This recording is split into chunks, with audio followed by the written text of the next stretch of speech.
Hi, my name is Bree Gray. I'm the Director of Communications and Press for the Allegheny College Student Government. Would you please introduce yourself? My name is Anthony Baldeosingh. I'm from Brooklyn, New York, and I'm a double major in computer science and economics.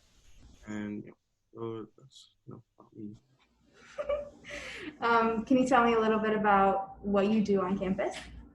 I'm a member of I'm a member of Phi Kappa Psi. Um, I'm also in the electronic music club. I used to do track and when I was a freshman, and then I stopped because I had more outside of classroom activities to take care of. And can you tell me a little bit about what you do with your record label? I started a record label. Was it last year around January? So I originally started. I'm an audio engineer. Outside of school, I've worked in studios and whatnot, and produced and I've engineered music. And I wanted to start my own record label where I could create, distribute, and make music for me, some of my friends that I know. And basically, what we do is we record our music, release our music. We're actually going to do a show in Atlanta this summer, so that's going to be really interesting. But basically, Colin Records is just a record label that produces, engineers, and releases music. And you said you produce your own music too, correct? Yep, I produce my own music. So that's us like the beats, so like the instrumentals that you hear like in a song. My artist name is bkchapo, bkchapo. You can search that up anywhere. You can Google it, you'll see it. But I just work on basically all the music that you hear, from like the beat, the singing, how the voice sounds, like recording, like making it to sound professional. Those are things of that nature. Okay.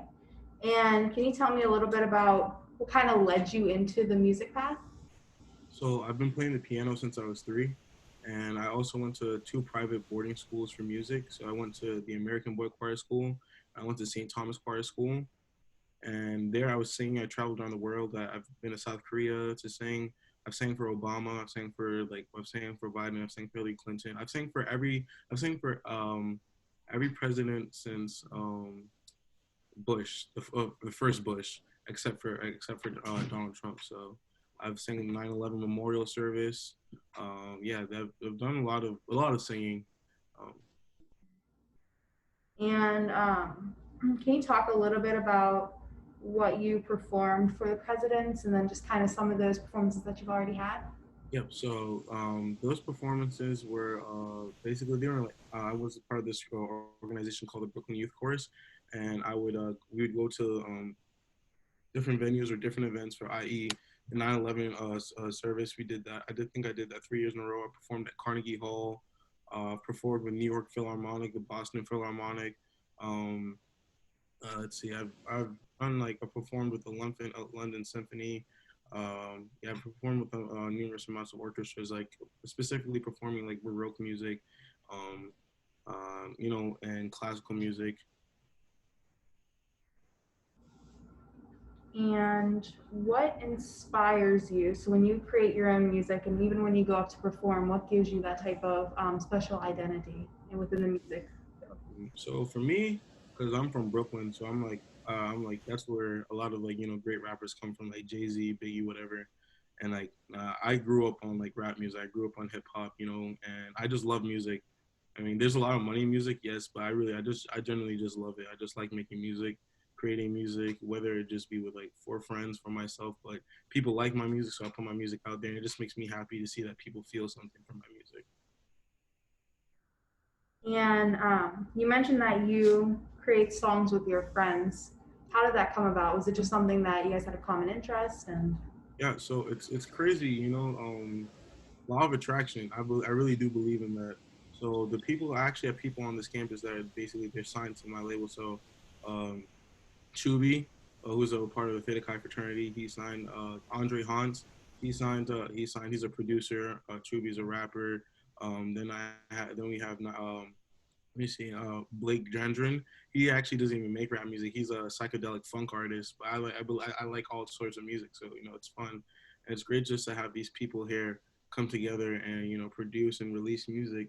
I also have producers that are not on campus, so um, one of my friends from back home, Zilla. He's one of our producers, and so far it's crazy because like together these artists, when we combine all our streams together, so far in less than a year we have over 80,000 streams like in different countries. So like in Germany, like right now like we're really hot in Germany and in Tokyo, so that's pretty cool. Awesome. And can you talk a little bit about where you stream to? Do you stream on Spotify, YouTube, something of that nature? Anything, literally anything. You can find me on the Instagram when you swipe up, TikTok, YouTube, Google, what like Shazam me, whatever. It's everywhere. Okay. And is this something that you're looking to continue after school and to grow? Oh yeah, for sure. I think there's a lot of potential and like at least in like the people that I found here at this college, making music with, just seeing like the early success from having a really small fan base to seeing like it grow, and like actually seeing money come in from like streams, like making money off of streams, and now people asking us like to come out and do shows and like in Atlanta. Like I'm from New York City, so going to Atlanta is definitely going to like help us be bigger, and definitely plan on bringing my boys down there to do that show with me. But I think that's just I feel like since the success we have right now is so like so it's been great. I don't see any reason to stop going and continue after college. And can you tell me a little bit? I know, like in your Instagram, it says founder of Colin Capital. Can you tell me a little bit about that? So Colin Capital is a private equity firm, venture capital firm that I've started, and I've been working on it and with a couple friends of mine. I have a friend who goes to Wharton School of Business, UPenn, who's going to help me. Like we're talking about strategies for basically a new venture capital firm. And basically, what this is going to be doing is we're going to be we want to we want to basically turn like the sport finance. We want to get into sport finance. Basically, we're going to be taking like NBA player contracts and turning them into asset-backed securities. We also want to invest into clean energy.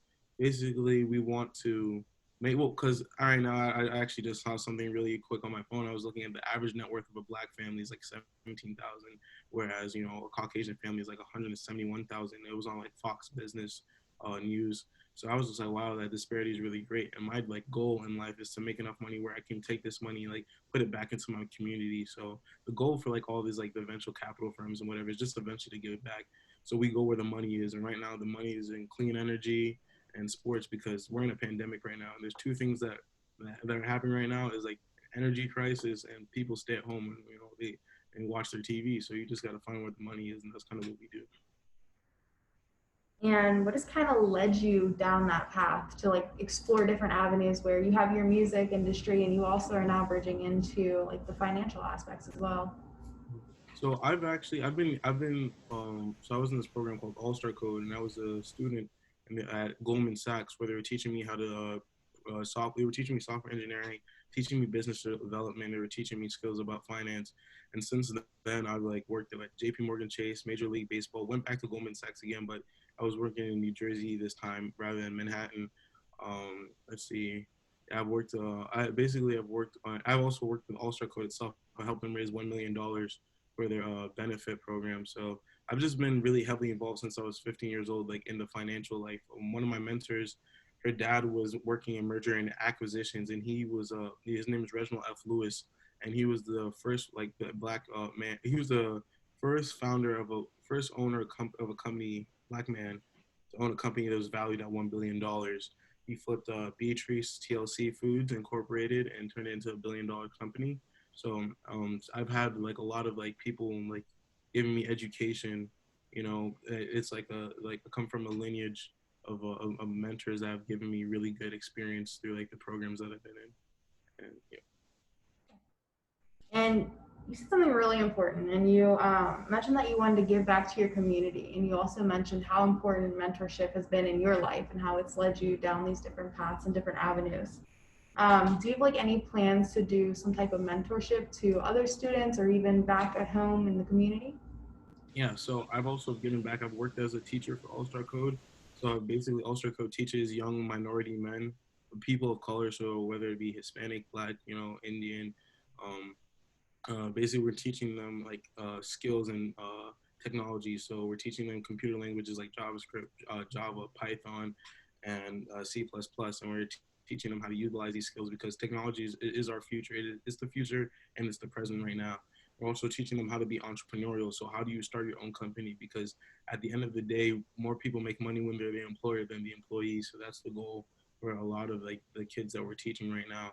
And I've worked as a teaching assistant, and I've been in the position as being a student in that program. So just one of the ways that I mean, I try to give back, and hopefully, like Jay-Z is a really big idol of mine. And I feel like that's like my standard. It's not my goal, but like I think that's where I set the bar, like to try and like emulate, you know, kind of what he's done for the community in terms of giving back. So hopefully, I think one way, in my opinion, to restructure my community is through redistribution of you know, of wealth, and you know, basically educating the community on what to do with that wealth, and that's like what my goal is. And can you tell me, we kind of already did a little bit talking about some of the goals and aspirations that you had. Can you tell me a little bit about, what kind of mission are you on? And I know we've touched on it, but like, what really gets you out of bed in the morning? And it's like, this is why I do what I do. I mean, because so both of my parents are not from the United States. So my mom is from St. Vincent and the Grenadines. My dad is from Trinidad and Tobago.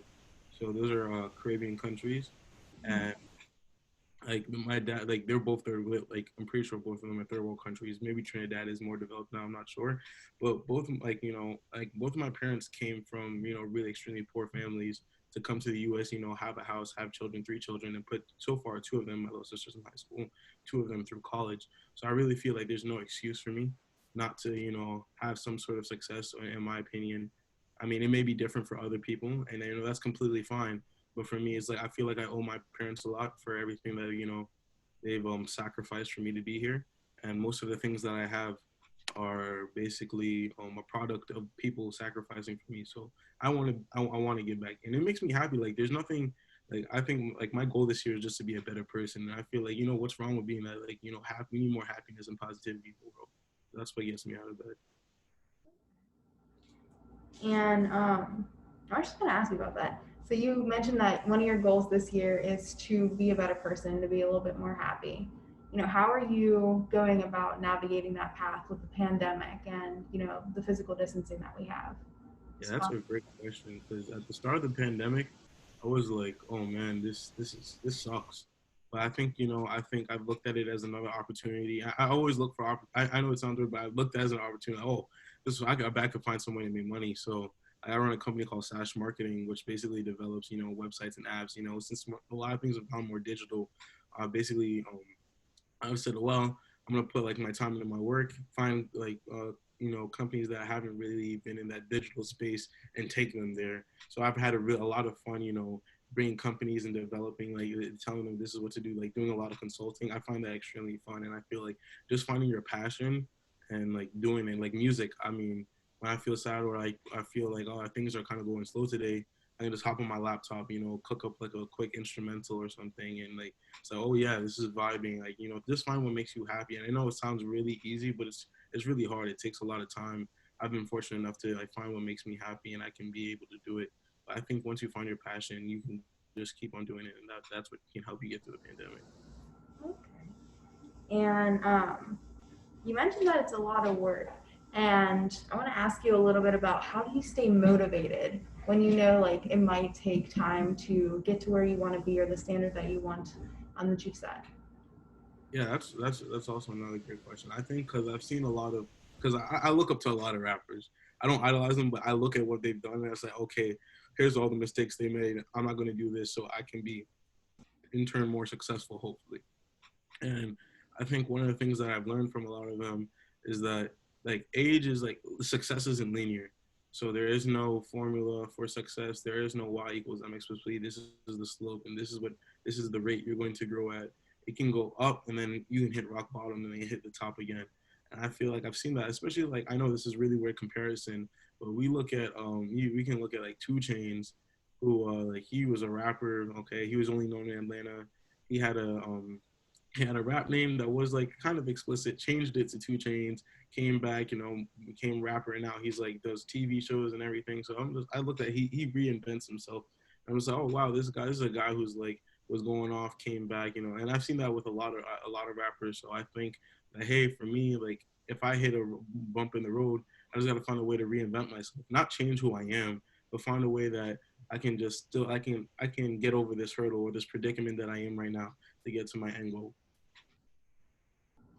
And I'm gonna reflect a little bit on your like experiences at the college and kind of how that's helping you along the way, or if you ran into like obstacles or something of that nature that's kind of built you into who you are today. Can you just reflect a little bit about, you know, where you were first year and then where you are now and then how you've grown? I think a lot of people hear like I guess the accomplishments that I have and they're like, oh yeah, this guy must just be like balling and like, you know, have like perfect grades, whatever, blah blah. But that's like the farthest thing. Like that's so far from the truth. I've struggled with so many classes. I've struggled with like talking to teachers. I know how it feels like in your class. You don't want to say something dumb. The anxiety is building up in you. You don't want to raise your hand, even though you might have an idea for a question. Like especially like first year of school, I struggled so hard. Like especially in my pre-cal class, took that class again next semester, and then I was like to get a better grade. And I think over time, like I just like it's okay to fail. I feel like there's a strong stigma around like failing. If you fail, that means you learned something, and if you're not failing, that means you haven't learned anything. And I think that from failing is the reason why like I'm so like I've accomplished like things, because at the end of the day, college is only 4 years. So you like then you're out into the real world. So I take everything that I've learned from this, you know, whether it's like my first year, struggling in my pre-calc now to where I'm in like where I took my advanced business econ class where it requires like I had to take calculus, blah blah, and I'm doing well in that class and I'm learning. I can apply those at like, what I'm learning in school from from the econ department into my actual business where I can actually see revenue and make money. So there's like it's like failure teaches you so much, and there should be zero stigma around it. People should just learn from their mistakes and accept failure and celebrate failure. Like don't be disappointed. Be like, oh, I made a mistake. Take that up, you know, patch it up, move on. And I think that's how I can best describe my college experience. You know, a series of failures that have allowed me to be successful. Okay. And for a lot of our first year students who are kind of like trying to navigate an atypical experience at Allegheny, because I know my experience is completely different. I'm pretty sure yours probably was too, to what they're experiencing right now. Um, you know, what advice would you offer them? And then like, I don't know, like I don't call it words of encouragement, but like ways that you're like, just hold on, like just wait and see if there's something more here at the school and for you. Yeah, I would say don't you can invest in people and believe in people and see like there's hope in people regardless. Like if you lose friendships your first year, I think you like having friendships and like your network is the most important thing. And networking is so important because your network is your net worth. And you should really invest time into developing friends. I think the best part about Allegheny College is not what happens in the classroom, it's what happens out of it. And that's basically those experiences and relationships that you create with people that you meet. So if you're a first year, I know it's hard, basically, like, you know, to like, you know, maybe like socialize, but, you know, walk out of your room. If you can go into the lounge, talk to people, you know, meet people, because one of my companies was founded with a guy who was 2 years above me. So while I was a freshman, he was, yeah, he was 2 years above me. So while I was a sophomore, he was a senior. And we started a company after he graduated. We started Saash Marketing right when he was about to graduate. There's so many people out there with so many great ideas. Invest your time into the people here at Allegheny because everybody's here because they're unique and special.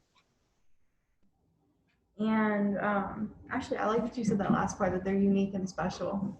Can you tell me a little bit? And I think I've kind of gotten a good sense of a little bit about you, but I've only scratched the surface. Can you tell me something about you that, you know, sets you apart from everyone else? You know, from the people you've met at the school, from the people you've met outside of the school. What makes you Anthony? I say what's on my mind. Like a lot of people are scared or afraid to make, like, as I said before, make a mistake. I'm really not. Like, what is somebody going to do to me if I make a mistake?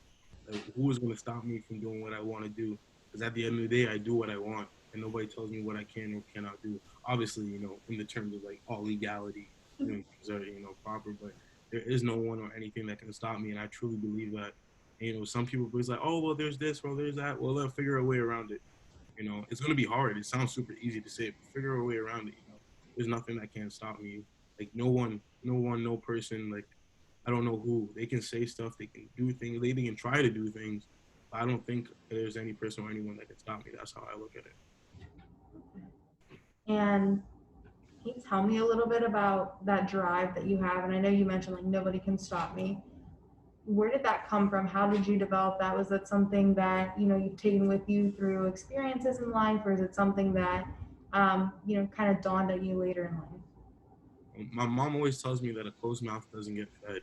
So if you don't say what you want or take what you want, like not necessarily like taking, like if it's not yours, don't take it. But if you like trying to reach like a goal, if you're trying to obtain that goal and get to that, you're gonna have to like put in the work. You're gonna have like you can't just stay silent because the thing is, so many people want to be mediocre. It becomes easier to be great.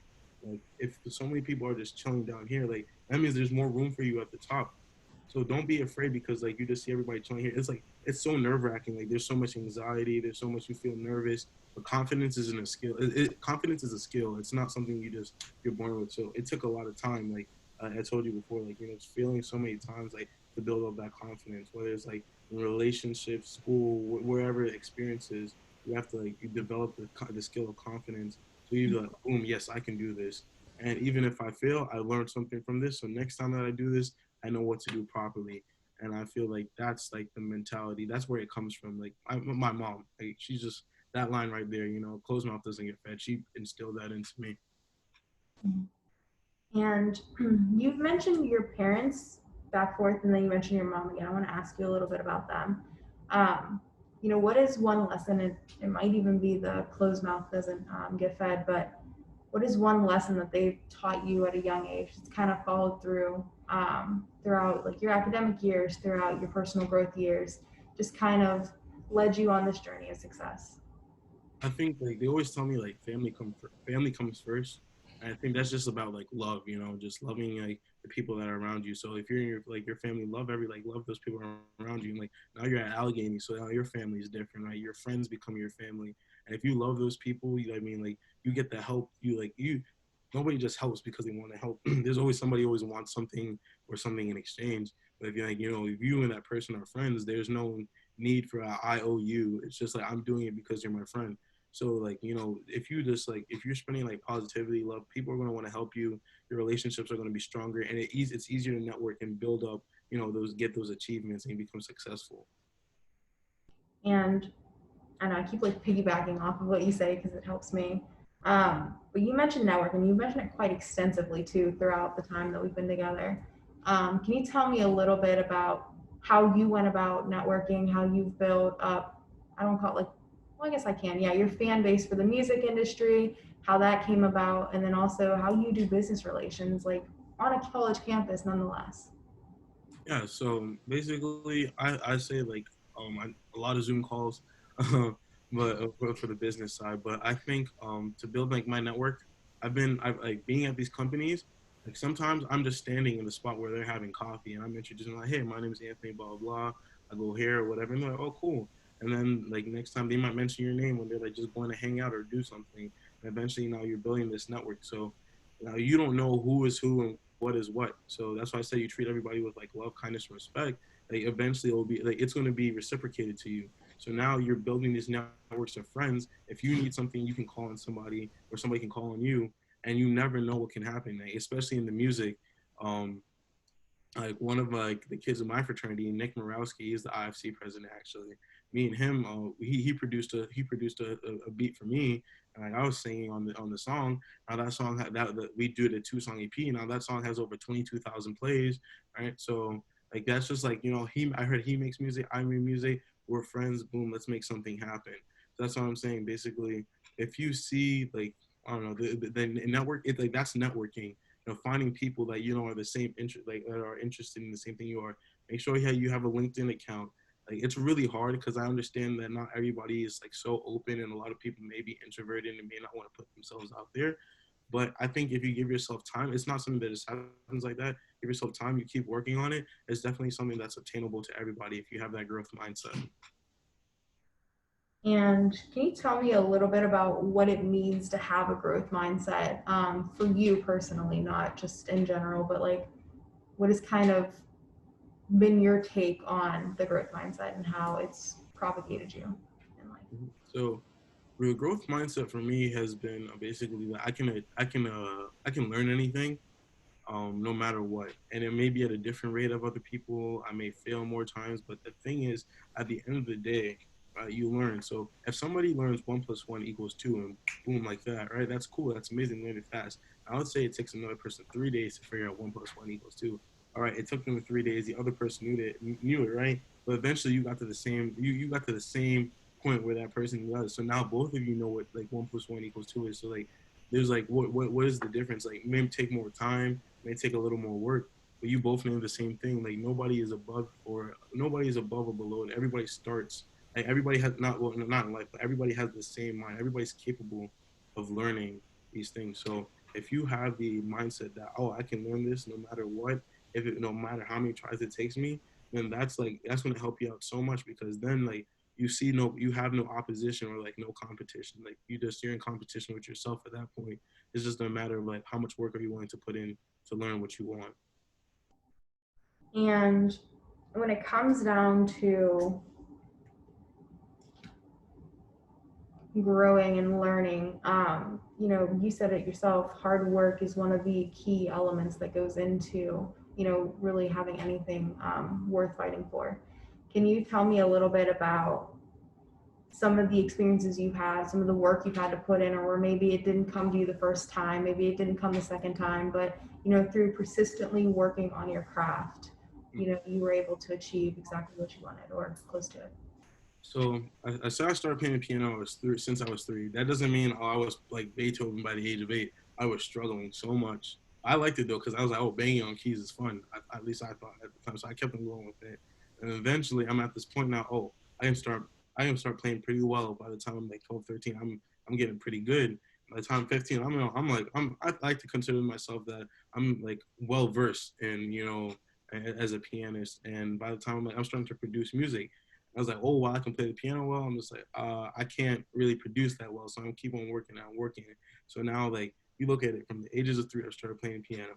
By the time 15, I feel like I'm good enough. I can start producing music. I can start writing songs. I can start making songs. And from the ages of 15 to basically I was 19 years old, it's 4 years of just producing and producing and producing. And all I did was made like instrumentals and released them on SoundCloud. So now we look from the ages of 3 to 19, I've just been working on music, solely music, like just trying to get better and better at music. At the same time, like 15 through 19, I'm like working on like my business, how to become more business oriented. So now I'm just working over these years, like that's a lot of time.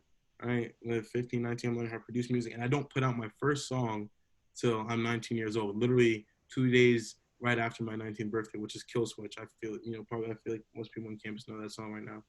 And that song, when I drop it, everybody like I was like, wow, I didn't expect it to go this crazy.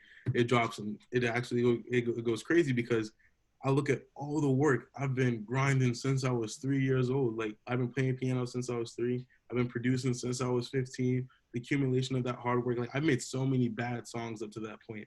And then I only dropped the song I dropped when I was 19, Kill Switch. I released that on all streaming platforms because I was confident in myself that the work was there.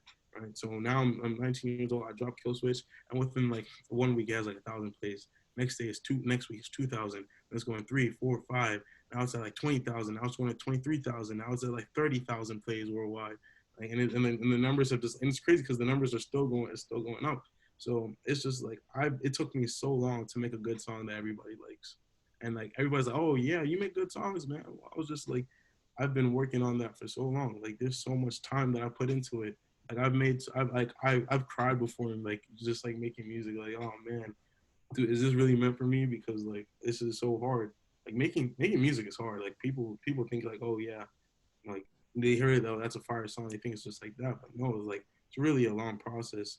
And from that time, that was the hard work like that I put in. That's like an example of the hard work I was putting in. And can you tell me a little bit about, and you mentioned the constantly when you started at 3 with the piano, and then going from that where you're working on the piano and then going into producing and then going into songwriting, and then the path that it took to create a well-liked song.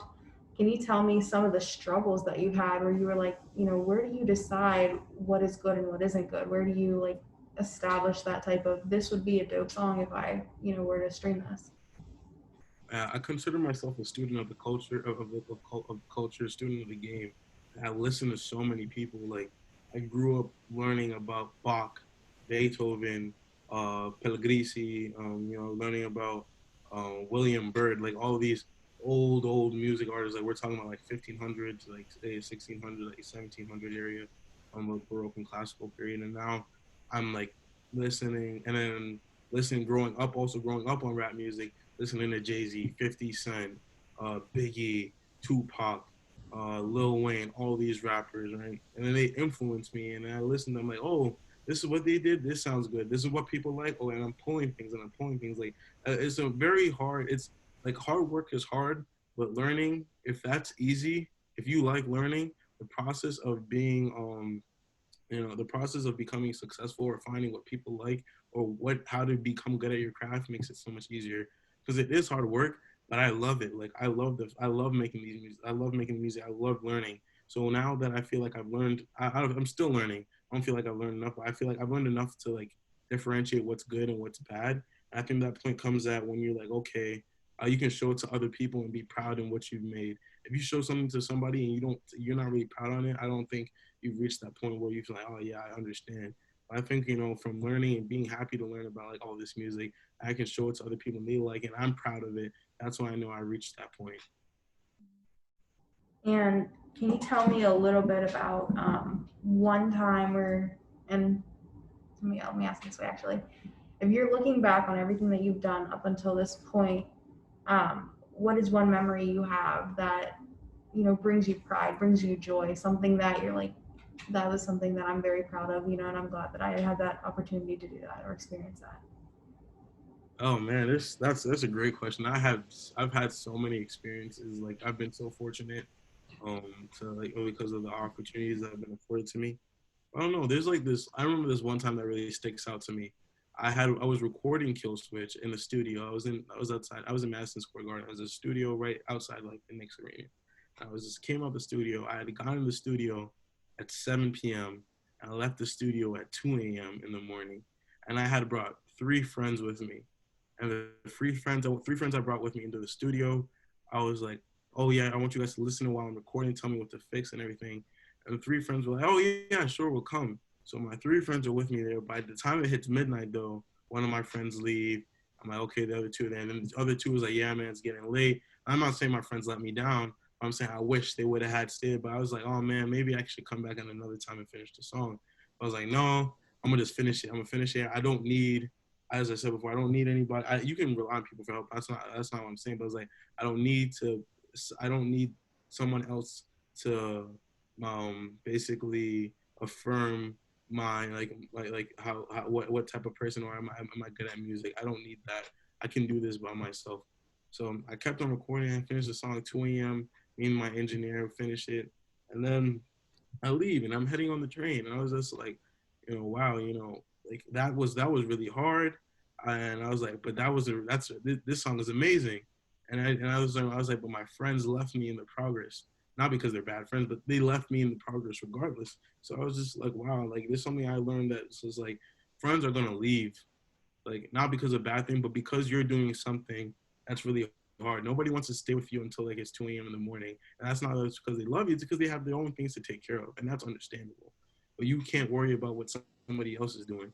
I can't worry that my friends are leaving, so I gotta put my dreams on hold for them.